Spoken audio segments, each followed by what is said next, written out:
maka berarti dari hukum asal mubah menjadi dosa. Ada contoh, tengoknya sinetron. Dari sinetron itu ada iktibar positif yang didapatnya. Dari hal-hal yang baik ditontonnya, insya Allah mau ditirunya yang baik itu, pahala. Tapi begitu ditontonnya TV, ada hal-hal yang tak bagus, itu pula yang ditirunya. Mau kubuat juga lain macam ini nanti. Padahal yang mau dibuat itu yang tak bagusnya. Maka itu berarti ada dampak negatif dari yang dilihatnya, maka dosa. Jadi mubah itu begitu, asalnya mubah, tapi kemana ujungnya? Kebaikan jadi pahala, keburukan jadi dosa. Itu hukum asal mubah. Makan apa hukumnya? Mubah. Makan di luar Ramadan begini, kalau saat puasa makan batal. Maksudnya makan biasalah, siang makan malam. Apa hukum makan? Mubah. Mau makan boleh, tak makan boleh. Makan tak berpahala, tak makan tak berdosa. Itu hukum asal. Tapi itu tadi, ketika dia makan, asalnya memang tidak berdosa dan tidak berpahala. Cuma dengan bismillah, berdoa lagi dia mudahan barokah, supaya aku kuat beribadah. Makannya pun ikut aturan agama, pakai tangan kanan. Karena tangan kiri itu setan. Setan makan pakai tangan kiri, minum pakai tangan kiri. Pakai tangan kanan. Dibacanya bismillah, dibacanya doa Allahumma barik. Terus dia berharap dengan makan ini menambah kekuatan bisa beribadah. Dan memang bawanya beribadah, habis makan terasa kuat fisik beribadah. Insya Allah makan itu dapat pahala. Kenapa? Dibarengi dengan niat. Ada niat dalam makan, waktu makan itu untuk kuat beribadah.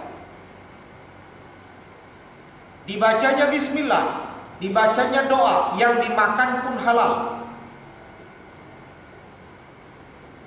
Bukan sekedar halal, tapi thayyib. Karena ayat begitu mengatakan, ya ayyuhalladzina amanu kulu mimma razaqakumullahu halalan thayyiba. Wahai orang-orang yang beriman, makan kamulah apa yang diberikan oleh Allah dari rezeki yang diberikan oleh Allah, halalan thayyiba. Halal dan thayyib. Thayyib itu artinya bermanfaat. Halal berarti tidak haram. Tapi juga harus thayyib, harus bermanfaat. Insya Allah pahala itu. Awalnya mubah, tapi dapat pahala. Kenapa? Karena setelah makan ada manfaat dan digunakan untuk beribadah. Makannya pun tidak sampai berlebihan, karena Allah melarang itu.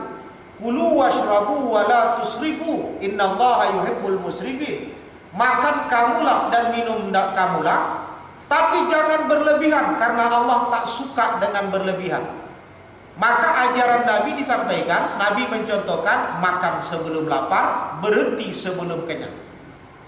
Yang dimakan halal dan thayyib, tapi berlebihan, akhirnya mau muntah makan tuh karena kekenyangan, jadi haram. Jadi berdosa dia makan tadi. Awalnya mubah, tapi ujungnya dosa. Kenapa? Sudah kenyang dipaksa. Masih ada sedikit lagi nih, muat lagi sedikit di lambung. Paksa-paksa, rupanya keluar, itu haram. Jadi yang dapat pahala itu bisa makan berhenti sebelum kekenyangan.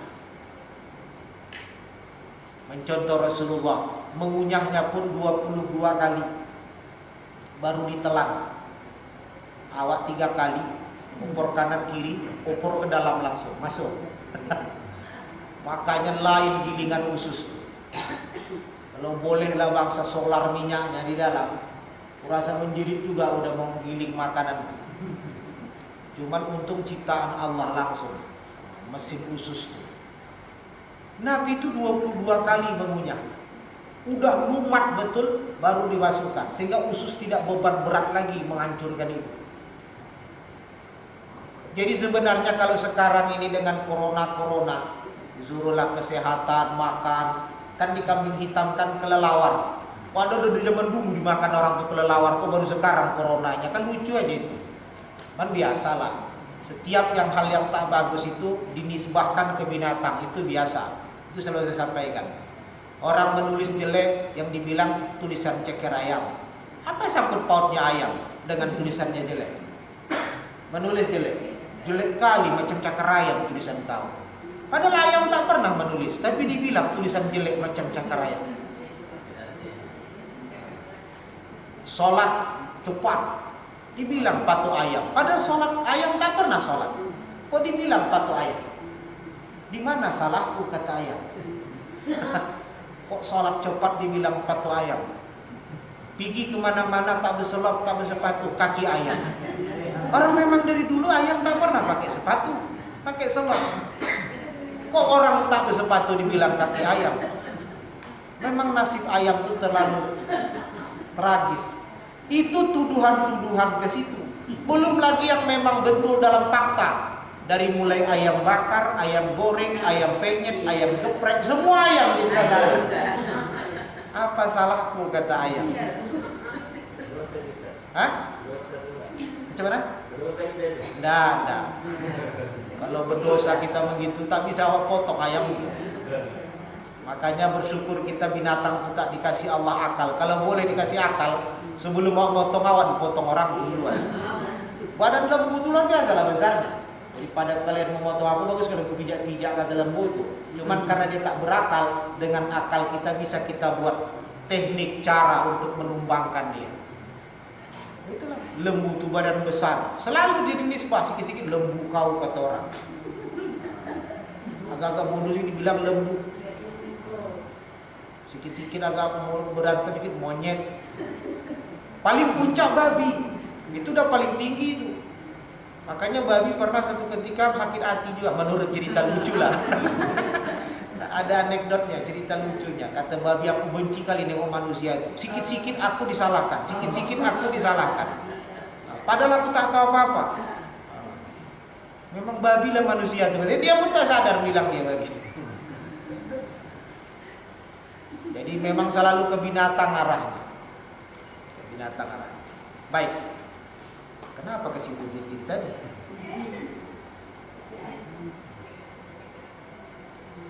Cerita makan ya tadi. Sekarang kan Pak Jokowi pun mencontohkan cuci tangan anti corona. Udah duluan Islam itu, tak apalah heboh lagi. Kita udah disuruh sebelum sholat disuruh berwudu. Waktu berwudu cuci tangan sunnah. Selat ini dulu cuci tangan sunnah. Baru kumur-kumur, baru istinsyak. Itu kan kebersihan semua. Cuman heboh kali sekarang di corona nih. Padahal corona itu dari tahun 72 udah ada Pak. Baru setelah itu Toyota ya kan kita. Baru belakangan yang agak terbaru Innova. Kok heboh kali sama corona? Udah tahu lama udah itu. Salaman tuh gak bisa pakai tangan sekarang Pak. Hah? Pakai siku. Apanya? Pakai kaki, salaman. Salam coronanya. Hanya macam tak bertuhan saja lagi. Macam tak bertuhan. Padahal kan sebagai orang beriman, pantaskah kita takut sama corona? Tak pantas. Jadi yang pantas takut sama apa? Kata Utsman bin Affan, orang beriman tuh pantasnya takut kepada Allah.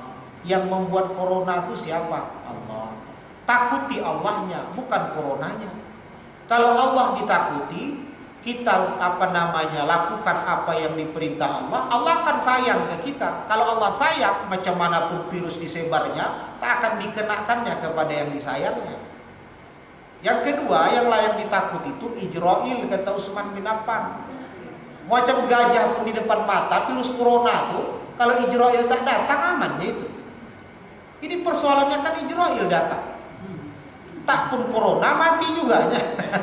Kenapa terlalu berlebihan? Ijrail itu yang layak ditakuti. Kenapa? Ja'a fi ghaflatin baktah. Karena Ijrail itu bisa datang dengan tiba-tiba ketika kita lengah. Lagi lengah, datang dia tiba-tiba. Apa mau dikatakan? Ijra'il itu pasti mendatangi setiap kita. Dan tak ada yang bisa menunda itu, menghalangi dia datang. Janganlah dulu, tak bisa. Jadi corona pun ada, kalau Ijra'il tak ada, mendatangi aman. Tak ada corona, datang Ijra'il lewat. Ada ceritanya. Makanya berlindunglah kepada Allah fi sakaratil maut, dari sulitnya, ngerinya kematian itu, walaupun kita akan mengalami. Baik, jadi cerita kebersihan, cerita makan, memang Islam sudah cukup terlibat menyampaikan itu. Halal, thayyib. Thayyib itu apa? Bermanfaat. Untuk apa? Kesehatan. Ketika kita makan bermanfaat, makanya ini dalam kajian juga, umpamanya makanan itu halal, tapi kalau kita makan muncul penyakit sama kita gara-gara makanan itu menjadi sebab, jangan dimakan. Itu berarti tak thayyib. Yang disuruh Allah halal dan thayyib. Halal dia dan membawa manfaat. Kalau membawa mudarat makanan itu walaupun halal, jangan dimakan. Makanya tadi umpamanya saya contohkan, kalau umpamanya apa istilahnya, jeroan, hati ayam, usus, apa semua itu kan kalau orang-orang model ada asam urat makan itu, insya Allah gembung lambung besok kaki, bengkak, sengklek berjalan. Itu berarti makanan itu halal, tapi tidak thayyib lagi untuk dia, hindari. Minimal kembali ke ayat tadi, wala tusrifu, jangan sampai berlebihan ukurannya. Kadar yang pas saja. Kalau ku makan segini, insya Allah tak kumat asam urat. Makanlah sebatas yang membawa manfaat. Ini karena semangat kali dimakan berlebihan, besok sengklek berjalan. Kenapa? Kumat asam urat. Apa yang dimakan? Jadi penyebablah jeroan. Padahal jeroan itu belum tentu semua orang makan itu penyakit. Ada juga yang bermanfaat. Baik. Berikutnya, sambil diskusi Bapak dan Ibu bila ada hal yang lain diskusikan. Kalau ada yang salah dikritik, jangan dibiarkan juga salah. Apalagi ada kemerannya, salah pula. Entah mau dia makan soleh tak tahu ini. Masuk TV tak ada, belum masuk TV. Entahnya seninya jadi sini ditaruh.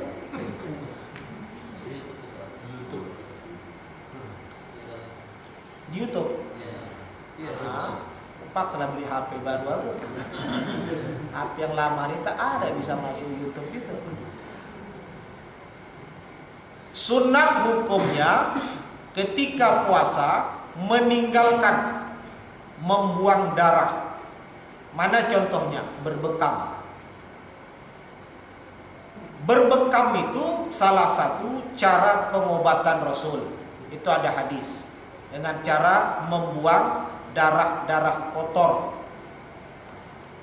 Tapi ketika sedang puasa, yang bagus berbekam itu jangan dilakukan. Sunat untuk meninggalkan berbekam saat puasa. Sunat. Kenapa? Karena khilaf ulama terkait itu. Ada sebahagian ulama mengatakan berbekam membatalkan puasa. Tapi pendapat ini tidak pendapat yang kuat. Cuman tetap ditulis oleh ulama dalam kitab. Untuk apa? Menunjukkan bahwa ada yang berpendapat begitu. Mengatakan berbekam hukumnya membatalkan puasa. Walaupun pendapat ini bukan pendapat